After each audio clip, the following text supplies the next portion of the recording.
एक समय की बात है। एक गांव में एक सेठ सेठानी रहा करते थे।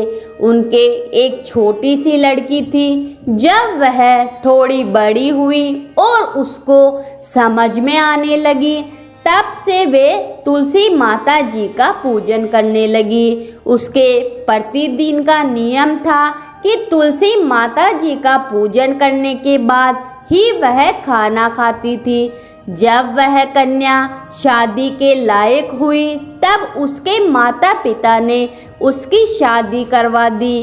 कन्या को उसके माता पिता ने दहेज में भी एक तुलसी का गमला दिया। ससुराल में वह प्रतिदिन सवेरे उठते ही पूजा पाठ करती, फिर उसके बाद खाना खाने बैठती। उसकी 2 जिठानियाँ थी। वे दोनों उसका मजाक उड़ाती कि बड़ी नियम धर्म वाली बनती है। उन दोनों को उससे बहुत ईर्ष्या होती, इसलिए वो दोनों तुलसी जी का गमला छुपा देती। वह कन्या बड़ी मुश्किल से गमला ढूंढ कर लाती, अच्छे से पूजा करती और फिर खाना खाती।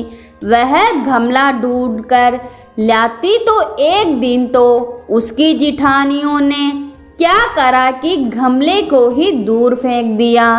कन्या ने खूब ढूंढा पर उसे गमला नहीं मिला। वह बहुत परेशान हो गई। उस दिन तो उसने खाना भी नहीं खाया।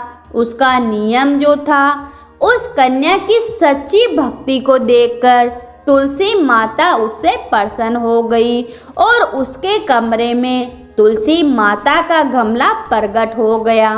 अगले दिन सुबह जब वह उठी तो क्या देखती है कि उसकी चारपाई के चारों कोनों पर तुलसी माता जी का गमला लग गया है। यह देखकर वह बड़ी प्रसन्न हुई कि अब मेरी तुलसा माता को कोई नहीं चुरा सकेगा। पूजन करने के लिए भी कहीं नहीं जाना पड़ेगा और कोई मेरी तुलसा माता को फेंक भी नहीं सकेगा। वह तो जल्दी जल्दी उठकर स्नान आदि करके और तुलसी माता जी का पूजन करने लगती है। जब वह खाना खाने बैठती है तो उसकी जिठानियाँ उसका मजाक उड़ाने लगती है। लो, देवरानी का नियम धर्म पूरा हो गया। उससे पूछती है कि तुलसी माता जी की पूजा कर ली क्या?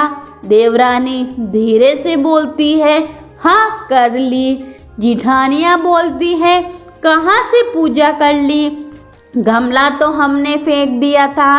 देवरानी कहती है कि देख लो, मेरे कमरे में चारपाई पर तुलसी जी लगी है। जिठानियाँ बहुत शर्मिंदा हुई और बोली कि देवरानी तेरी भक्ति तो सच्ची है, हमने तुझे बहुत परेशान किया, हमें माफ़ कर दो। फिर देवरानी ने उन्हें माफ़ कर दिया।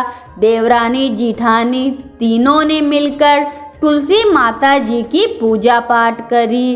तो बोलो तुलसा माता जी की जय हो।